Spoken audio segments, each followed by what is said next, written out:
এদিকে পার্বত্য অঞ্চলে কয়েকদিনের লাগাতার বৃষ্টিতে জনজীবন বিপর্যস্ত। বন্যার পানিতে বিচ্ছিন্ন হয়েছে সড়ক যোগাযোগ, পানিবন্দী হাজারো মানুষ। আর সাজেকে আটকা পড়েছেন কয়েকশো পর্যটক। বিস্তারিত জানাচ্ছেন সবুজ মাহমুদ।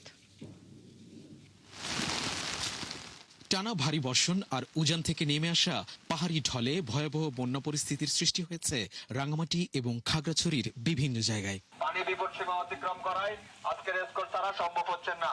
তাই যে রুমে ছিলেন সেই রুমে আপনারা ফেরত চলে যান।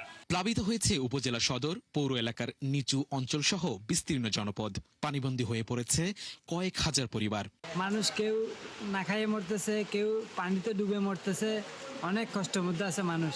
বিভিন্ন ফসল নষ্ট হয়ে গেছে, গরু ছাগল মানে খাদ্য পাচ্ছে না, কষ্টে আছে। এখন বিভিন্ন জায়গায় নিয়ে যাচ্ছে, এখন এগুলো রাখবে কোথায়? অনেক বিভিন্ন দুর্ভোগে পোহাচ্ছে।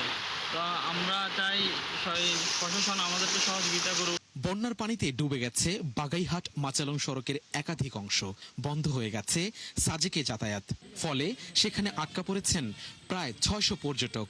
যেখানেই দেখছি আমরা মানুষ বিপদে পড়ছে, সেখানে আমরা উদ্ধারের কাজ চালিয়ে যাচ্ছি এবং এই কাজ যতদিন এই বন্যা থাকে ততদিন চলবে ইনশাআল্লাহ। সাজেকে আটকা পড়া পর্যটকদের অতিরিক্ত রুম ভাড়া নিচ্ছেন না রিসোর্ট ও কটেজ মালিকরা। আমাদের যে রিসোর্ট, রুম, খাবার সবকিছু হচ্ছে একদম ন্যূনতম খরচ নিয়ে আমরা গেস্টদেরকে প্রোভাইড করছি। এবং এই যে গত 2 দিনের যে বৃষ্টিপাতের কারণে বন্যা হয়েছে সাজেকে, এটার পরিপ্রেক্ষিতে আমাদের যে রিসোর্টগুলো ন্যূনতম খরচ নিয়ে আমরা গেস্টের রাত্রি যাপনের ব্যবস্থা করে দিয়েছি। জেলা এবং উপজেলা প্রশাসন জানিয়েছে আশ্রয় কেন্দ্রগুলোতে শুকনো খাবার, বিশুদ্ধ পানি, ঔষধ এবং পানি বিশুদ্ধকরণ ট্যাবলেট সরবরাহ করা হচ্ছে। আবহাওয়া স্বাভাবিক না হওয়া পর্যন্ত পাহাড় ধসের ঝুঁকিপূর্ণ এলাকায় বসবাসকারীদের নিরাপদ স্থানে সরে যাওয়ার আহ্বান জানিয়েছে প্রশাসন। মাইনি নদী, এই নদীর পানিগুলো কিন্তু উজান থেকে পানি নেমে এসে ঢল তৈরি করছে, পাহাড়ি ঢল। সেই পানিগুলো নিম্নাঞ্চল তলিয়ে যাচ্ছে। সবুজ মাহমুদ, ৭১, রাঙামাটি।